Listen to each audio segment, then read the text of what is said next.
Es interesante porque ahí es donde uno puede distinguir al hombre que simplemente se deja condicionar por la realidad de aquel hombre que tiene miras que van más allá.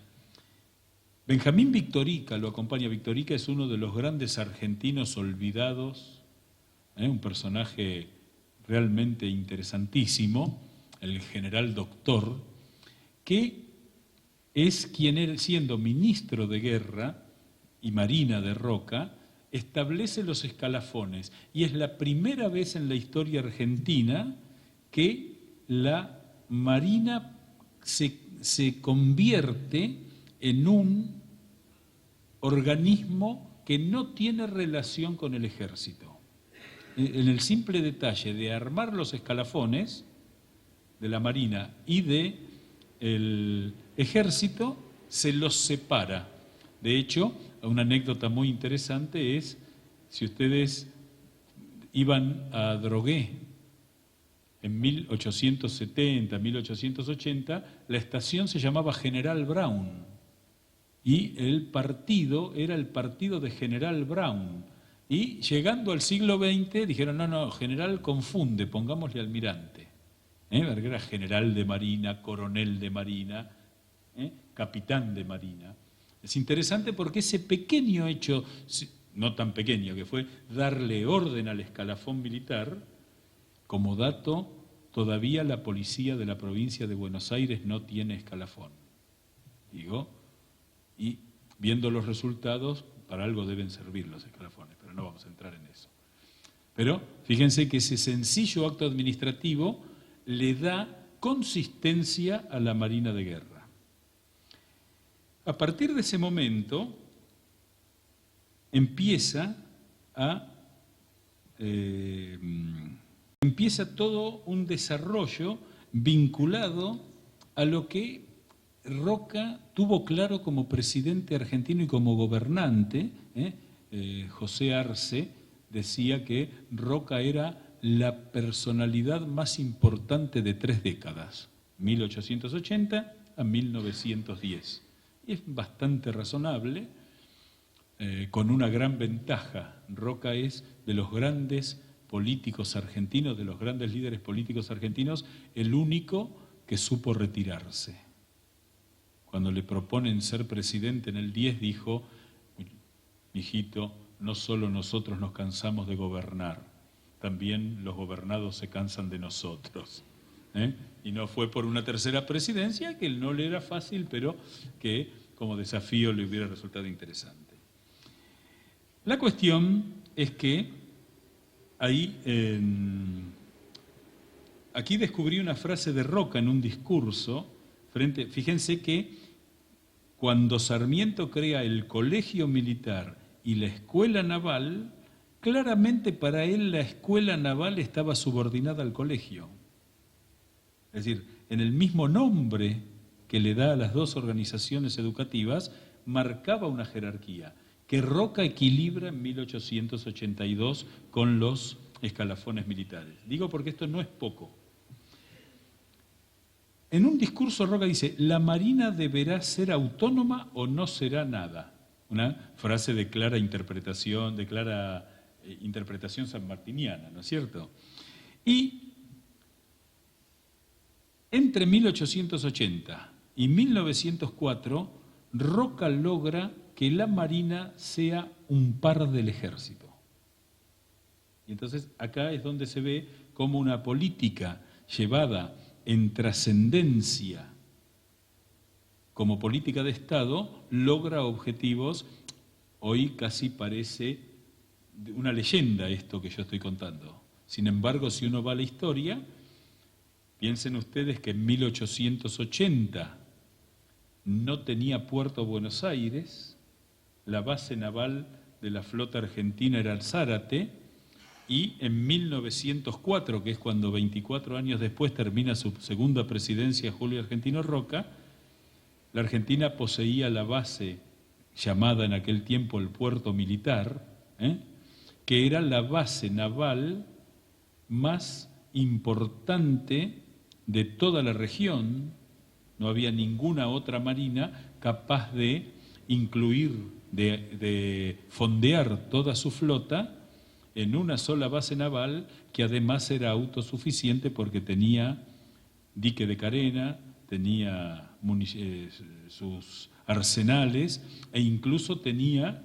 casa-habitación para todos los integrantes de la Marina. No hay hasta hoy en Sudamérica ninguna flota que esté en esas condiciones, ¿no? Lo cual habla de, en tan poco tiempo, lo que se logra, ¿sí? Y ahí aparece otro detalle que es muy interesante.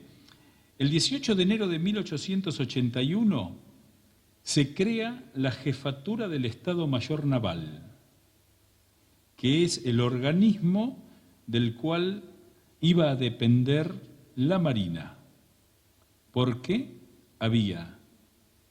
estaba el Ministerio de Guerra y Marina, que tenía dos comandancias generales, la Comandancia General de la Marina y la Comandancia General del Ejército. Pero no tenía un Estado Mayor propio la Marina. Esto lo descubrí gracias a esta conferencia de hace 52 años. Y el otro tema es que por primera vez el presupuesto de la Marina es autónomo desde el Ejército. No quiero tocar un tema sensible porque si hoy tocamos el tema del presupuesto entraríamos en complicaciones, pero hasta ese momento había un solo presupuesto militar. Con la creación de la Jefatura de Estado Mayor Naval aparece un presupuesto propio para la Marina. Luego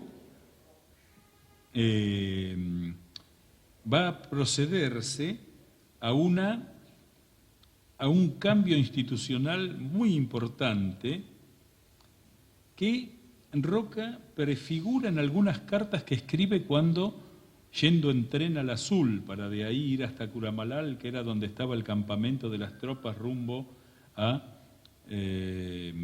Choel en la campaña del desierto. Una armada no se improvisa, sobre todo si, como sucede entre nosotros, no existe una Marina Nacional capaz de suministrar a una escuadra el personal competente. Es decir, ese concepto que durante 70 años había sido, cuando tenemos un conflicto bélico, contratemos barcos y contratemos tripulaciones, ya es un concepto que no existe, no es posible más. Por ello, estoy hablando del comandante del ejército que condujo a las tropas en la campaña del desierto. Por ello debemos concentrar nuestros mayores recursos en el fomento de la Marina, dotando a la escuadra no solo de los buques y del personal que le faltan, sino de los buques mixtos que han de poner en comunicación continua los puertos de la Patagonia que derramarán en su trayecto la civilización y la vida de esas regiones. Roca no había llegado a Choel y ya estaba pensando en el salto que él va a dar en el 80 y el 81, que es decir, mandar una expedición al Chubut, una expedición a Santa Cruz, una expedición a Tierra del Fuego y tomar toda la Patagonia, porque los argentinos solemos acomplejarnos cuando hacemos las cosas bien. Es decir, Roca llega a Choel y dice, muchachos, sigamos adelante. Mientras no se aviven los chilenos, sigamos adelante. Recordemos que Adolfo Alsina, en una discusión en el Senado, dice, esperamos poder consolidar nuestra frontera en el río Colorado. Y de hecho, el gran argumento chileno sobre lo que significó la campaña del desierto como despojo es el mapa de la Confederación Argentina de 1857, que marca en el río Colorado toda la Patagonia como Chile. Digo esto porque muchas veces hemos sido educados en la idea de que los chilenos nos han quitado territorio, idea que en realidad es bastante poco feliz respecto de lo histórico, ¿no? Uno podría decir incluso con maldad que si fueron un país expansionista, les salió demasiado mal el país, ¿no es cierto? Pero esto ya es una maldad que no viene a una conferencia seria. Y aquí hace una consideración interesante porque participa la flota cuando, siendo presidente, forma la escuadra oceánica, que la ubica en Puerto Santa Cruz, un puerto muy amable para los argentinos desde siempre por la figura del comandante Luis Piedrabuena. Los jefes y soldados de los Andes, Uruguay, Cabo de Hornos, República, Constitución, Paraná, Torpedo y Cúter Los Estados que formaron esa división han cumplido con su deber, haciéndose dignos de la consideración de la nación. Era la primera campaña oceánica que hacía la flota argentina en su historia. Bueno, la cuestión, y lo dice con una frase que confirma lo que yo les decía, hace apenas un año no era conocido el poder marítimo de la República, pues sus buques habían permanecido encerrados dentro de los ríos. Es decir, ese encierro naval. Hoy tenemos una escuadra que ha probado ser capaz de sostener el dominio de sus mares desde el Plata hasta el Cabo de Hornos. Esto es contemporáneo al envío de la delegación diplomática a Chile para negociar el acuerdo de 1881 que estableció en el Cabo de Hornos el límite en el sur argentino con Chile. Esto es muy interesante porque uno se da cuenta que en Roca, que no fue una inteligencia a lo Sarmiento, ni fue un diplomático extraordinario, sino que fue un hombre de acción y un hombre estratégico, no daba puntada sin hilo. Cuando él dice, llegamos hasta el Cabo de Hornos, la carta fue para que la leyeran del otro lado de la cordillera. ¿Vieron que ya podemos? No hay que olvidarse que esta negociación se da en el marco de Chile triunfante en la Guerra del Pacífico, con una flota veterana, con un ejército veterano, y la Argentina, cuya última guerra había sido la del Paraguay, y la campaña al desierto, que había sido un poco más que un paseo militar. Esto dicho con respeto, pero la frase de Roca cuando llegó de la campaña que encontró en la Patagonia, que no había indios. Una frase dura, que hay que ubicar en su contexto, pero que tiene que ver con esta cuestión.